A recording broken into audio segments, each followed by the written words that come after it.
Attendees are in listen-only mode. Good morning or good afternoon, depending on where you are, and welcome to today's program and webinar, part of the highly acclaimed series of webinars that ACP, the Association of Contingency Planners, presents for both current and future members. For more information about ACP, visit www.acp-international.com. My name is Ed Goldberg, and it is my honor to host these webinars. My thanks to ACP's headquarters staff at ADG in Albany, and our good friends at Continuity Housing, including Michelle Lowther, for their roles as webinar experts who work behind the scenes to ensure that these webinars happen flawlessly. And a big thanks to our webinar series sponsor, Continuity Housing. Continuity Housing guarantees pre-negotiated hotel rooms at substantial savings for the critical employees of larger and mid-sized companies in order to help prevent a business disruption in the event of a crisis. They've created a patent-pending guaranteed employee housing program which secures and protects hotel rooms for critical personnel and their families if needed, while saving companies significant expense. Continuity Housing has a 100% success record with their deployments, and each member of their team has at least 10 years of experience. For information on receiving a free 30-minute consultation about your deployment housing needs, visit continuityhousing.com or leave a comment in the survey that'll pop up at the end of this webinar. This and previous webinars are recorded and made available on the ACP website. Please feel free to share the link to the recordings with your peers and anyone you think that might benefit from it. You'll receive a link to the recording after the webinar via email, along with any additional information on the topical content. And if you would, please help us out. If you have an idea for a webinar topic, please send it to me or to Michelle with 2 L's at continuityhousing.com. We use that to improve our programs, and we really appreciate it. And we'll be taking questions at the end, so please share them with me in the question box in your control panel throughout the presentation. Our topic today is business preparedness for pandemics and flu season. Every year, an average of 35,000 people die from simple flu in the United States. Businesses also lose a lot of productivity every winter because of the flu. We can all do a lot to prevent the spread of influenza, and moreover, many businesses should have a pandemic preparedness plan in the event of a severe pandemic. Ebola, avian influenza, which is still around in Asia, tuberculosis, other drug-resistant viruses, and potential threats make it so that we need to be prepared. Join us to learn how your business can be more prepared for these public health events and others like it. And our speaker today is a return to our program, and we're thrilled to have Harlan Dolgan with us. Harlan's been a business continuity professional for more than 15 years, having received his CBCP in 2003. He's the co-owner of Biodefense Network, a public health consultancy that specializes in all aspects of closed POD planning. He'll tell you about that, including recruiting businesses and other organizations to become closed points of dispensing. That's what they are.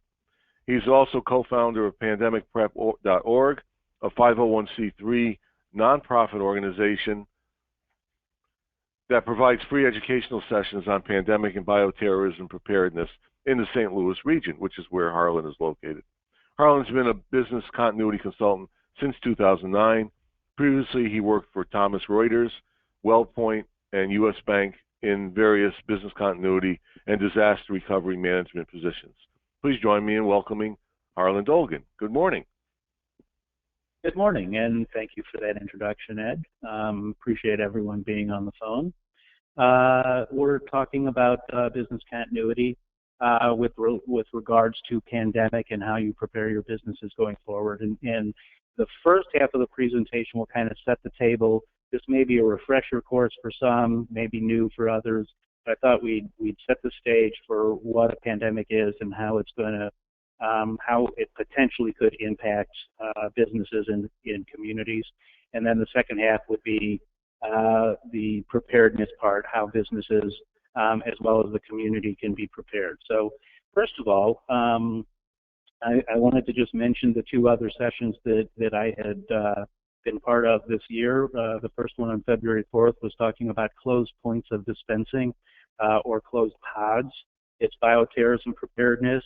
They're with an anthrax or tularemia or bubonic plague scenario. where your business could partner with your local health department, and you could get medication from the health department that would service your employees' families, any contractors or tenants you had, anybody that you want, basically. So that's something that you might want to consider if you're not familiar with that program. You can watch the video where the link is there. And then the second one was July 22nd, when we did a case study of closed pods in St. Louis, Dallas, and Oswego County. So if you want to look at either of those, they're on the ACP website, and you can look at them on their YouTube channel.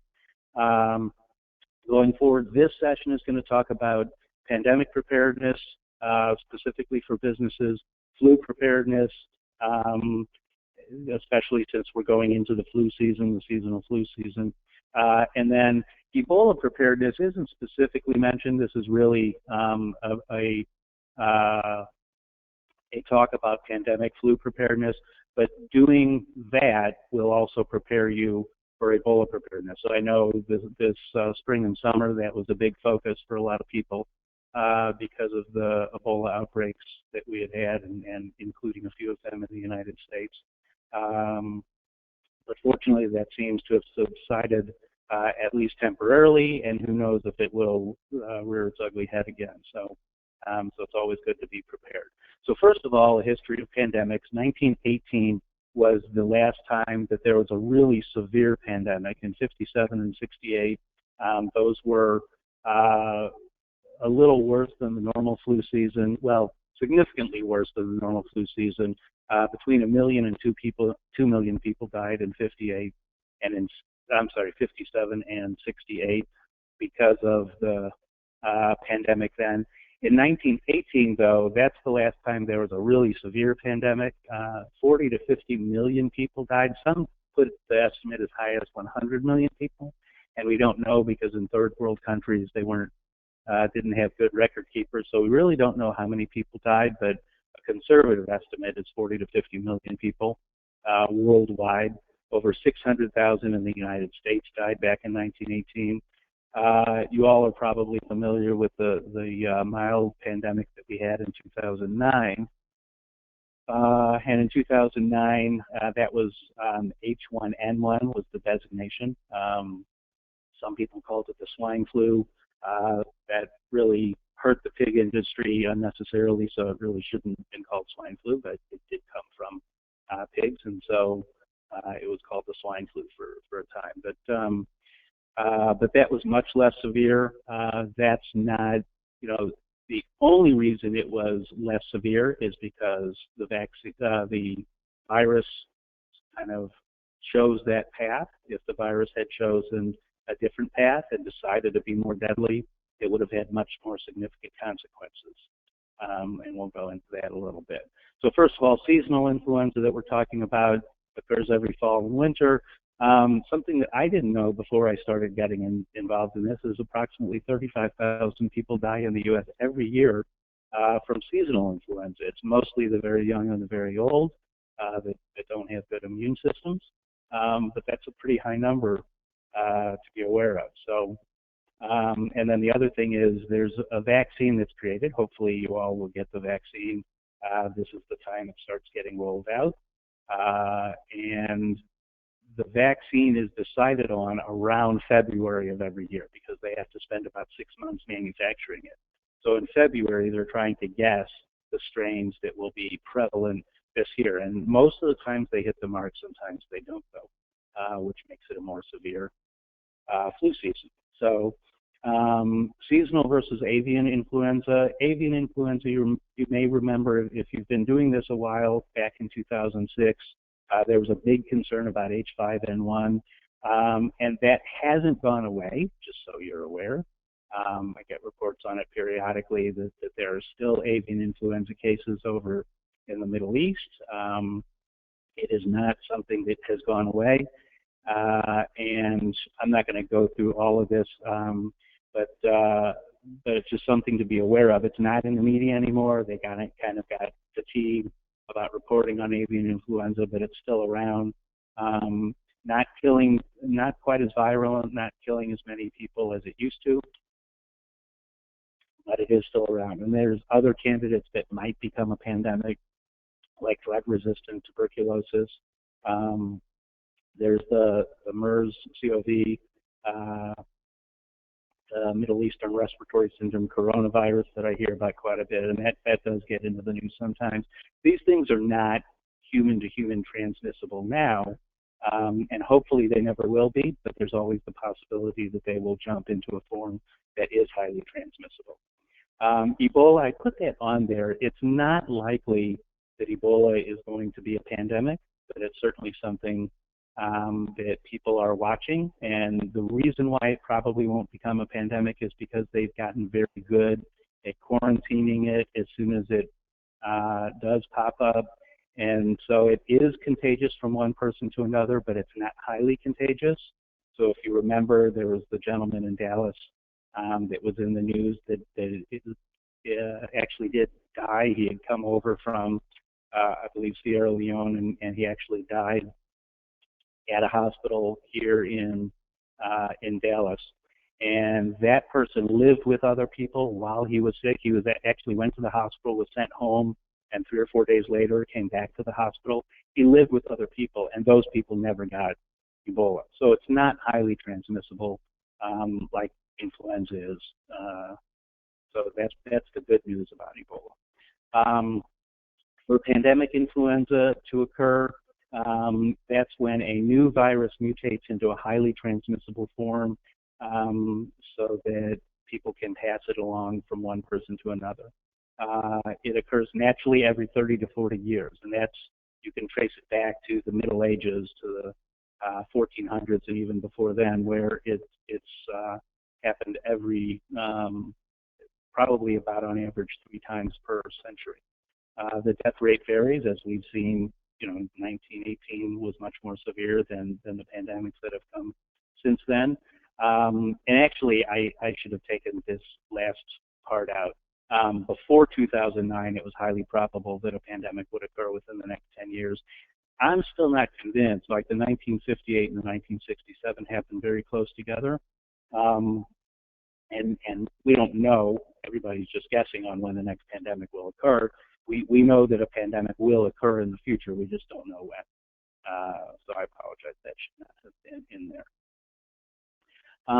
This is something, first of all, the quote from Yogi Berra, it's hard to make predictions, especially about the future. That's certainly true in this case. We don't know when it's going to happen. But this is what the World Health Organization talks about when they measure whether we're at risk for a pandemic or not. So right now, we're at pandemic alert level 3, where there's some activity, but it's not highly transmissible yet, and it's very limited human-to-human transmission. Back in 2009, we were at one point up to number 6. They had declared, I think in June or July of 2009, that we were at level 6 and that we were in a full pandemic. Okay. So why are the experts concerned? First of all, H1N1, which was the designation, and I'm not a medical person, so I don't profess to know too much about it, but through the years I've certainly heard a lot about it. H1N1 was involved both in 1918 and also in 2009. And so that's interesting because in 2009 it wasn't very deadly, but in 2018 it was extremely deadly. So that's just something through the years we had acclimated ourselves to the H1N1, and it didn't mutate enough to be very deadly. And that's about as far as my medical expertise will take me. The next pandemic, and these were projections back in 2006, 2007, that if we have a severe pandemic similar to 1918, which killed 40 to 50 million people, because of the population increases, we would expect that it would kill 100 to 600 million people worldwide, with millions in the United States. In 1918, it killed about 650,000 people in the U.S. We would expect, because of our increases in population, that it would be much more significant. Presently, there's no vaccine effective against the next pandemic. That's one interesting thing. In the last 50 years, we have not gotten better at providing, at producing vaccines. We're still producing vaccines by growing cultures and eggs, something that has been happening for the last 50, 60 years. So there is a lot of vaccine development that hopefully will reduce the 4 to 6 months that it takes to produce a vaccine today. And hopefully in the next 5 to 10 years, some of those, we'll have some breakthroughs and vaccines will be able to be produced through synthetic means much quicker than growing cultures in chicken eggs now. But we're not there yet. And so even though you think we're so much more technologically advanced today than we were back in 1918, the truth is not really that much when it comes to a virus. A virus still could beat us because it keeps mutating. That's a virus's job. It keeps mutating. It's the only job it does, and it does it very efficiently. So that's why every year they have to have a new vaccine, guessing based on what the viruses are going to do, 6 months from then. So anyway, that's just something to take into account. That if the virus, I said it once before, if the virus had decided to turn deadly, there's not a lot that we could have done to prevent it. Tamiflu, influenza, and other drugs maybe can reduce the severity, but there still would be, if it was a deadly virus, there would still be a lot of deaths. So more about why we were concerned, because humans can carry and transmit influenza virus just like they can the seasonal flu for 1 to 2 days before becoming sick themselves. Containment is nearly impossible because of that first fact, and the economic impact worldwide would be trillions of dollars. The picture on the right is an army barracks during 1918 that was turned into basically a medical hospital because of the heavy need. And most of those people are soldiers probably that are in that picture, because the army was hit very heavily back in 1918.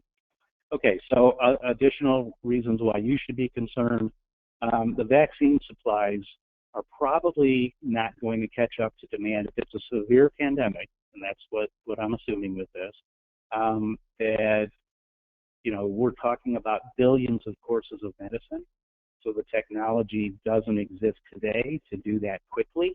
The first batch of vaccine will come out 4 to 6 months after the pandemic has started, and probably supply would catch up to demand probably around 1 year into it, because for this last 2009 pandemic, which was very mild, the pandemic started in April, and there wasn't really sufficient supply until November or December, and that's when people didn't really want the medicine anymore. So if you had a severe pandemic with much higher demand, you can see the problem. The assumption is 30 to 40% of the population may become ill if it's a severe pandemic. We're talking about school closings, daycare closings that would be ordered by the government.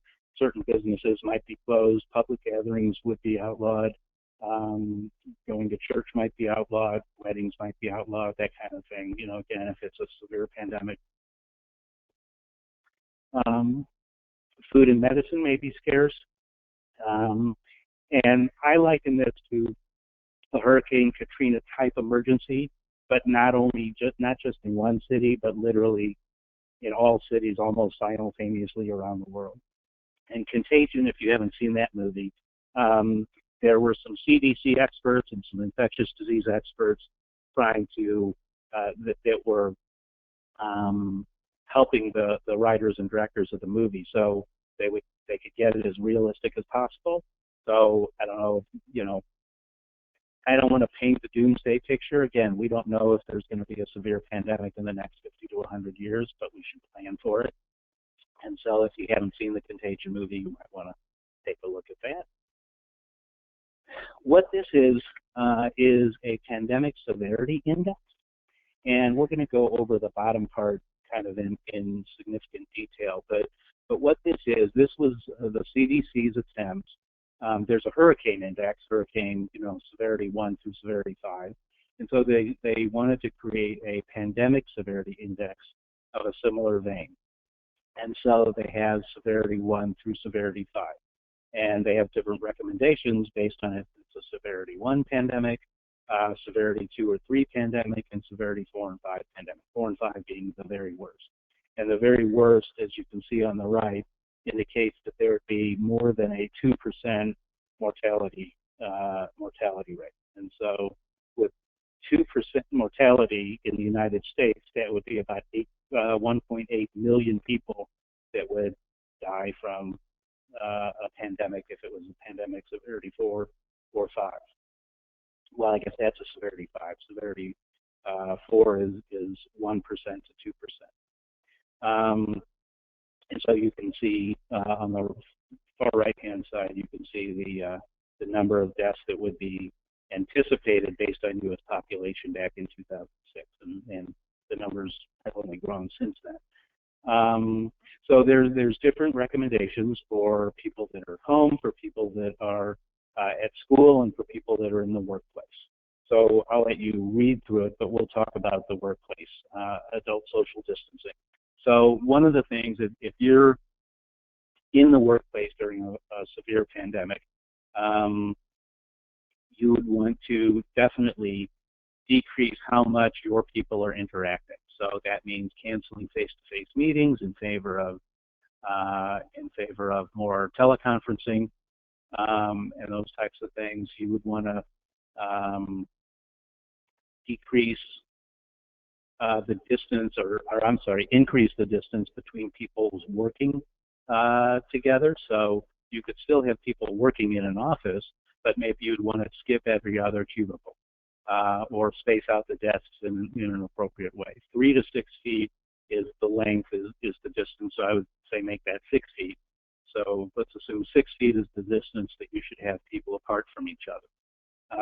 I've even heard some people had talked about having, stairwells that would be for up so that people wouldn't have to pass in the stairwells, and then other stairwells that would be designated as down stairwells, just to make sure that people aren't, passing each other in the stairwells.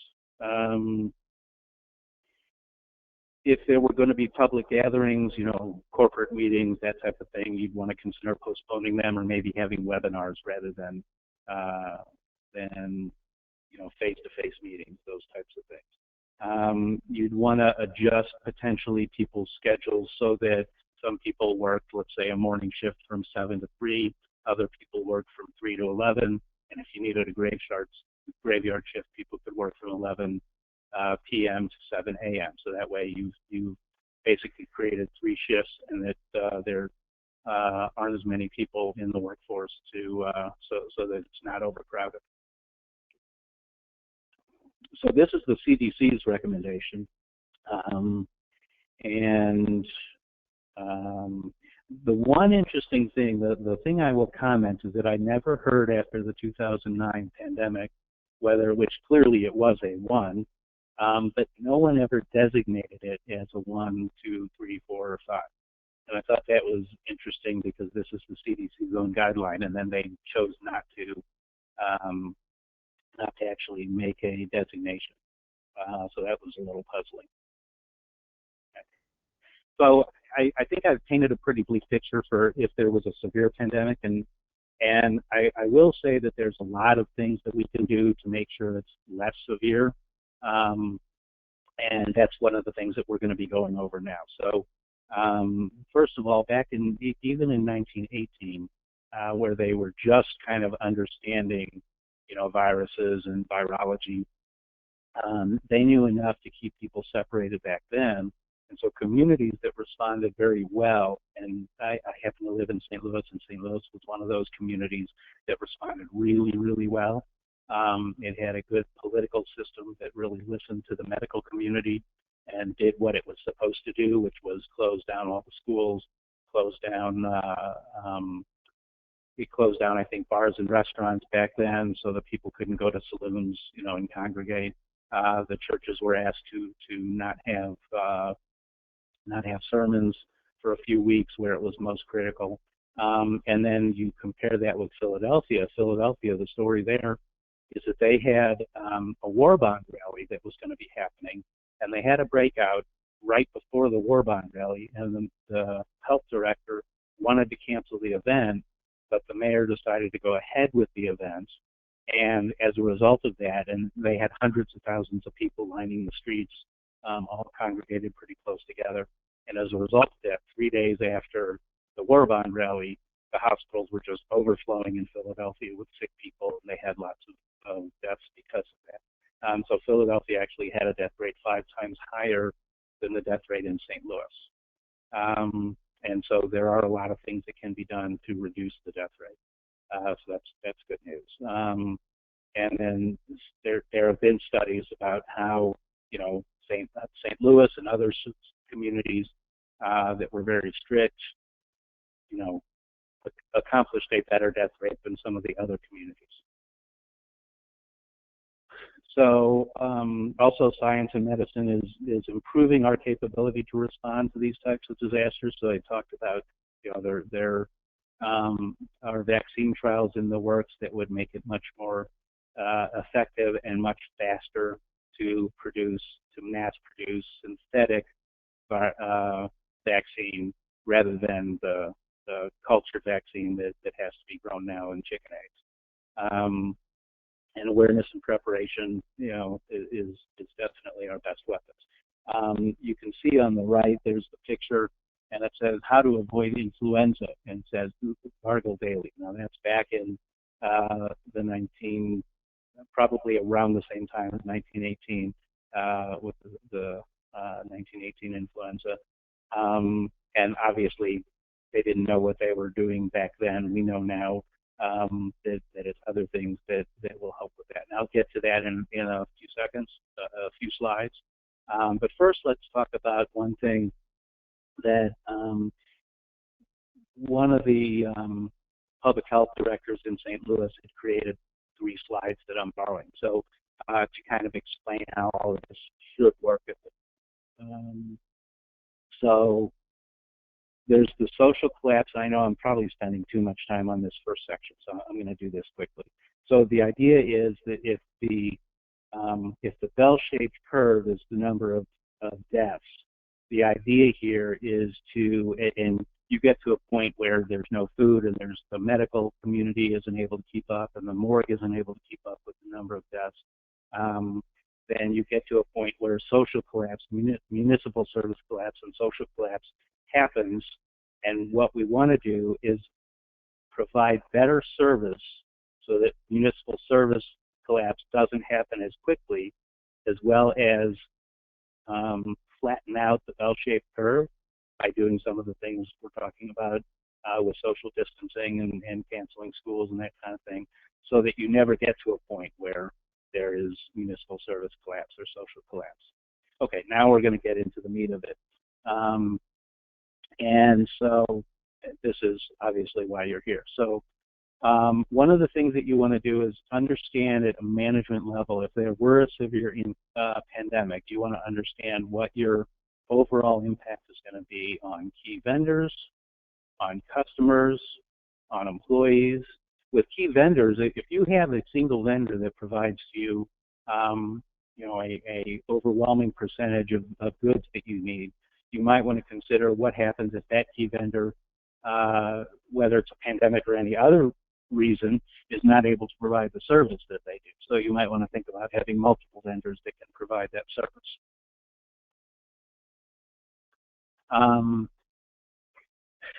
If you had a 30 to 40% reduction in staff, how would you deal with that? That's one of the things. When I was at Reuters, we actually had to build a pandemic plan and assume that 50% of all of our staff was unavailable due to a pandemic. And so that's just something that you have to think about. If 30 to 40% of your staff weren't there, what would you do? One of the things that you should do is create a pandemic plan, and we talked about that on the next slide. So one of the things you want to do, highly critical, and for those of you that have been experienced in business continuity, you know this, but particularly important for a pandemic plan is to identify your critical and non-critical functions. All your buildings are there, but you potentially don't have enough people to run certain functions. So once you figure out what your critical and non-critical functions are, and so by non-critical, you know, you might have you might, if you're in a severe pandemic and you're running out of people, you might redirect your HR people and your audit people and other people that have jobs that are not as critical to covering customer service calls and other things that are more critical to service your customers.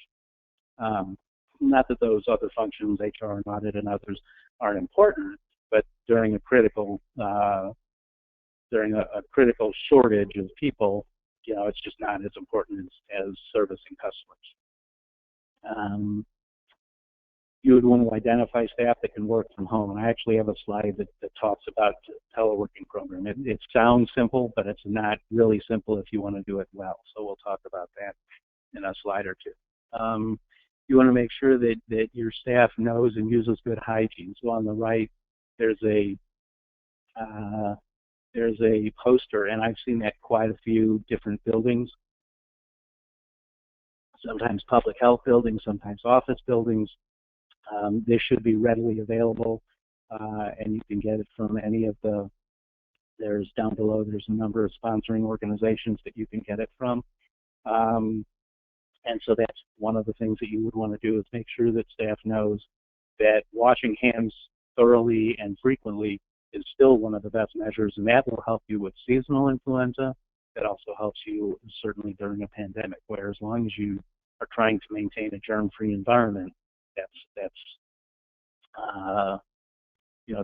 the best that we can do in terms of making sure we're prepared and trying to stave off a pandemic or the impact of a pandemic in our offices. Identify triggers for closing offices. So just like schools that might close, at what point would you want to be closing an office if it gets so infected, or if there are so many people that get sick at that particular office. You do want to make sure that you review your HR policies. Are people, if we're in a severe pandemic, are people going to get paid while they're ill or caring for sick family members for extended periods of time? So let's say it's beyond 2 weeks. So are you going to pay people, or are you going to just maintain your standard policies, or are there new policies that you would implement just during the pandemic period? If the building is closed, are people going to get paid? Some people may be able to work from home and some people may not be able to, so are you going to penalize the ones that can't work from home? Revise sick policies to prohibit ill people from coming to work. That's a big one, because I always call it the John Wayne syndrome. He gets shot a couple of times, but he still saves the day and gets the girl. So the question is, so a lot of people have that mentality that no matter how sick I am, I should go into work because it's my duty to go into work. But if you're sick with influenza, and that's true of seasonal influenza or a pandemic influenza, and you go into work, you're effectively infecting other people. And if you do that, that's detrimental to the workplace. So you really want to try and stay home if you can. Not if you can, you should stay home if you are ill, especially with flu, because flu is just so easily transmissible. And then there may be other staff policy issues. We'll talk about it in a little bit, but if you have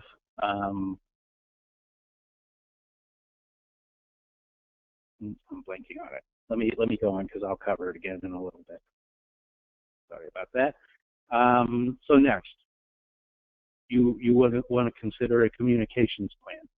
So this is, obviously we have communications plans for regular disasters, and I would suggest that you have specific ones designated for pandemic as well.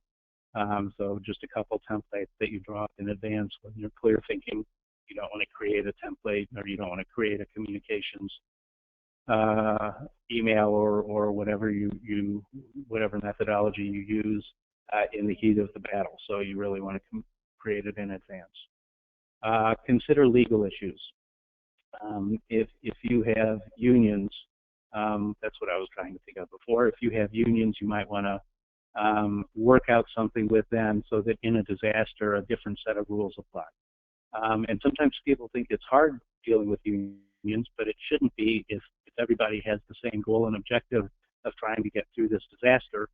Then hopefully you can work different things out, exceptions to the rules when it comes to unions. So the other thing with regard to legal issues is if you do let some people work from home, you have to make sure that you have a rational basis for doing it. You don't want to just pick certain people to work from home because somebody may claim that they were discriminated against, and not allowed to work from home, and that impacts their family life. So it should be everybody that is in, finance can work from home, not just a few people, but, pick a rational reason for saying that certain people can work from home to avoid any legal complications from that. Addressing IT solutions and limitations. So if you do work from home, then you want to make sure that you have the technology available within your company to allow lots of people to work from home. So that might involve creating additional, or providing additional ports on your servers to make sure that people don't kind of call in and get a busy signal and can't work from home. We'll talk about the work from home policies in a little bit, so I'm not going to address that now. Ensure employee personal preparedness. So one of the things that I did is down at the bottom, there are educational opportunities, and the Red Cross a few years ago was doing this, where they'd come out and they would train all your employees on how to deal with things like a pandemic. So the types of things that they should kind of stockpile at their house to be prepared for a pandemic. And so the local health departments will probably come out and do something like that. There's other health nonprofits that would also, either hold education seminars or come into your business and work with you to help you out and determine what employees can do to make sure they're personally prepared for a pandemic. Because one of the things that we know is that if employees are worried about their families, you've basically lost them at work. So as much as you can get them and their family prepared, they're going to be more effective workers for you. Okay, workplace modification opportunities. So we talked a little bit about spacing out cubicles or desks. You might want to make sure that there's cleaning available, that there's hand sanitizer available throughout the buildings. A lot of buildings are doing that already, and that's a great thing for seasonal flu. But it would also help during a pandemic. And then take advantage of educational opportunities in your community. We've already touched on that a little bit. So here's where I wanted to go into a telework plan. So this is actually something a friend of mine developed. And, telework or remote work or working from home, it's all basically the same thing. And there's ways to do it that can be effective if you just let everybody work from home periodically. And don't have a good plan for it, then you don't know that you're getting the most use out of it. So some people, for example, some companies require a person to actually take a picture of their home office, the space they have designated where they are going to work from home, and send it into the company as evidence that they've got designated space where they can kind of call their own, get away from the kids and the dogs, and that is their workspace. So you want to make sure that you have certain locations available. The security is still as important if you're working from home. So you can't relax security on a laptop or a PC just because someone's working from home. You still have to be as secure as if you were sitting at the desk. So you have to make sure that they have the right security software on their equipment. You want to make sure that you're limiting liability. So if somebody, for example, and this is a good reason to take a picture of a workspace. Let's say somebody is working in their bed and they walk around and they hurt themselves. They trip over something. Well, they were working, so is that, and you've authorized them to work from home, so is that something that an employer is liable for? It's just something you have to kind of explore and make sure that's one reason to designate a certain workspace, because then if they're working outside their workspace in their home, then maybe you're not liable. For technology requirements, you want to make sure, what if somebody has shaky connectivity where they're not, they're just having an issue. Maybe maybe they live a little out in the country where they don't have as good reception or internet connectivity. Is that something that you would accept? So who owns the equipment? Do you own the equipment? Are you asking them to use their equipment? How are your backups going to work? Because if somebody's working remotely, they still potentially have valuable data that you want to make sure is backed up. And then there's cybersecurity, so making sure that all the security systems are up and running. Okay. Oh, just so one other thing about before I move on from that. One of the big issues with remote work, if someone works remotely consistently, is how does a manager maintain a great relationship? How does a team maintain a great relationship if everybody's working remotely? And so there's actually training that you can seek out that would help managers with remote work capabilities and making sure that they're maintaining a good relationship with their employees and that they're managing them effectively, setting goals, those types of things. So you just want to make sure that they're getting the best support they can if they're working remotely and that your management team doesn't lose touch with them.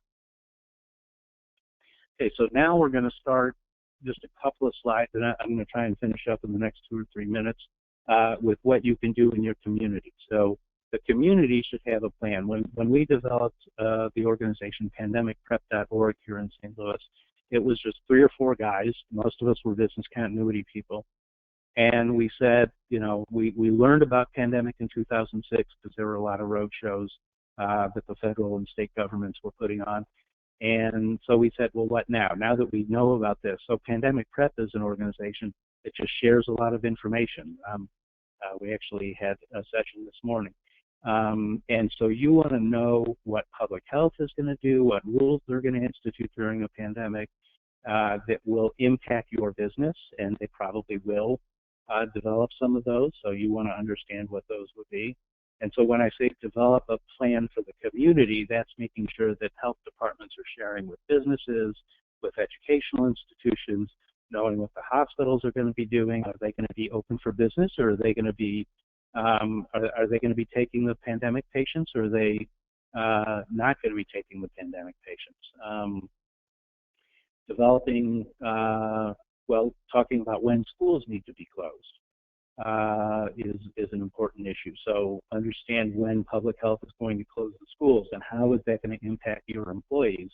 Do they have to, you know, are they going to have to stay home to deal with their kids, or do they have somebody else to watch them?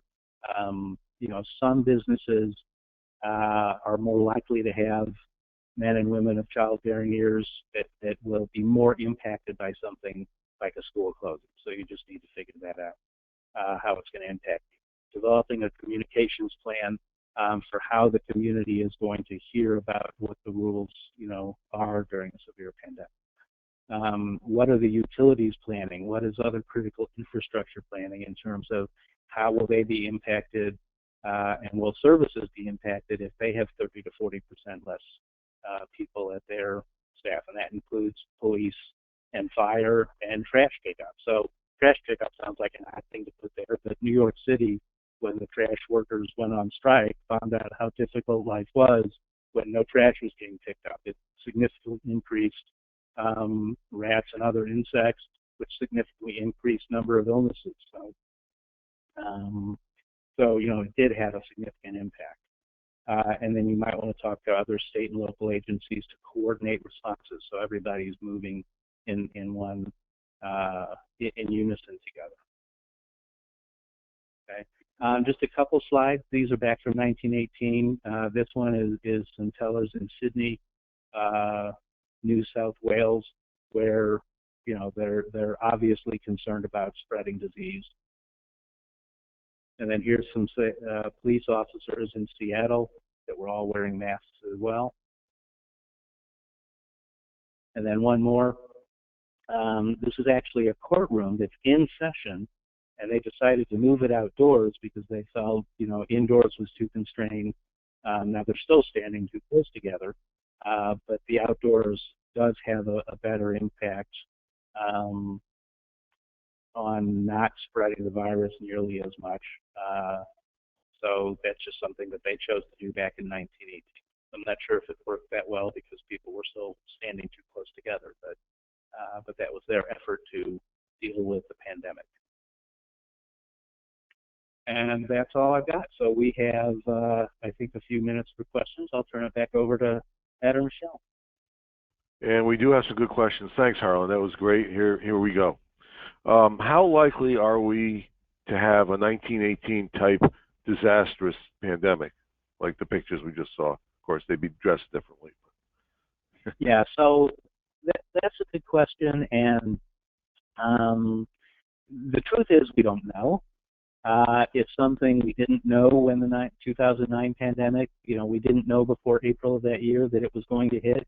We certainly didn't know it was going to be in Mexico, because all of us that were kind of in the know thought that the next pandemic would be coming out of the Middle East, and that we'd have time, to prepare for it. Instead, this one happened very quickly and spread to the United States very quickly.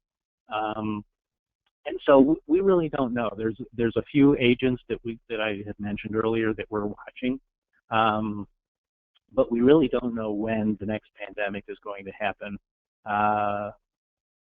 And so the Yogi Berra quote that I'm going to paraphrase, it's difficult to predict things, especially about the future. And so it's something that I feel like we just need to be prepared for. And so the more prepared we can be, the less impactful it will be when it happens. I do have some people saying that we may never have a pandemic like 1918 again, because there were some specific circumstances that happened back then. It was spread in many ways through army movement. So as armies moved around, they were carrying the virus with them, and that's not likely to happen again. But there's other experts, and they're both here in St. Louis. I hear both sides that say that it really could happen again anytime, and it really depends on how virulent and how contagious the disease itself decides to be, and that's something out of our control. Okay, so we'll just stand by for that. Not much we can do about it, prediction-wise. When will or will the vaccine process improve so vaccines can be manufactured quicker? So good question. They are working on, so right now the vaccines attack, what I talked about, H1N1, hemagglutinin, and neuraminidase is the H and the N. And so there are certain things that attack the outside of the virus. If you think about a piece of broccoli, it's the best way to describe it. So the tree parts, the more green parts is where the current vaccine attacks. And then there's the stem, and the stem is consistent throughout all the H's and all the N's. And so they're trying to develop a vaccine that would attack the stem so that they could use one vaccine, basically a universal flu vaccine that could attack the stems, and therefore it would be universally available. So it would be available much, much faster. Basically, as soon as there was an influenza pandemic, then they could start using the medicine. So that's what they're trying to get to. And it might take 5 to 10 years for them to get to that point where we're efficient enough that we can have a much stronger and much faster and still safe vaccine. So that's what they're shooting for. And there's probably other methodologies too, but that's one I've heard of that is very promising. Very good. I think we got time for one more quick one. One of the questions that came in relates to this, so I'm going to use that one. And if there's others that I don't get to, that we don't get to, or that haven't come in yet, we'll get those to you, Harlan, and then we can get a response to the person that asked it. But this one relates to the vaccine process. And they use eggs in the manufacturing process. There's an egg shortage, liquid egg shortage right now because of the 48 or 50 million birds that chickens that had to be killed because of the or died because of the avian flu outbreak, which is pretty much over at this point. But is that I just had the question was, will it affect vaccine production? I think I know the answer because I'm scheduled to get my vaccine next week, and there's no shortage of the vaccine. And they're supposed to be back up to full production of eggs by January. But any insight on that? Um, Not really. Just first of all, it's good that you're scheduling your vaccine appointment. I encourage everybody to do that. Um, there has been an egg shortage. I don't know if that's impacted the production of current vaccine. I think the one thing to keep in mind is that during a pandemic, it's sort of like all bets are off because there's going to be, there's 7 billion people in the world.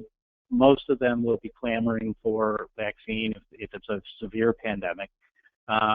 And we won't have 7 billion courses or doses of the vaccine.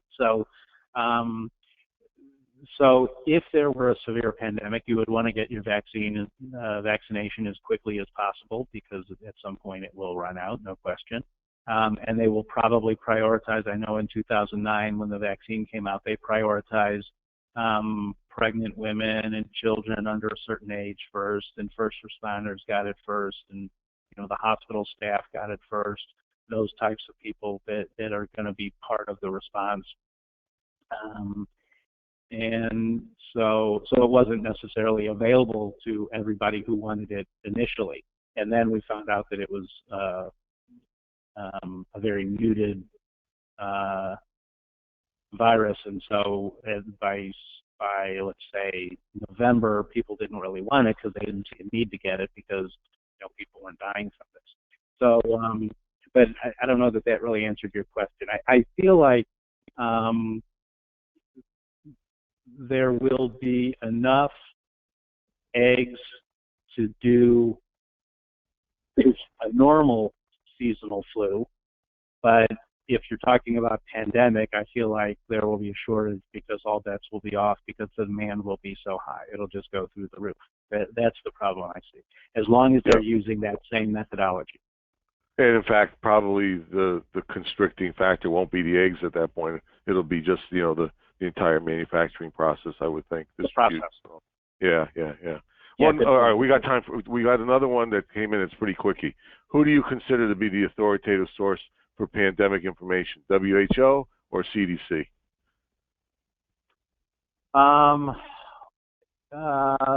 Well, in the U.S., I think it's the CDC because I think the WHO is responsible worldwide, but the CDC is going to, different parts of the world may have to respond differently depending on where it is and how it's impacting society there. So I would say we should be listening more to the CDC than to the World Health Organization. I mean, they're both good sources, so it's hard to choose between them, but because we're in the United States, I would say the CDC will be well up on it. They go around the world along with WHO, so they'll be as up to speed on it as WHO is. And hopefully they'd both be saying the same thing. If they weren't saying the same thing, I'd be worried. Yeah, right. I think they do check. They probably talk to each other all the time, I would think, especially if something's going on.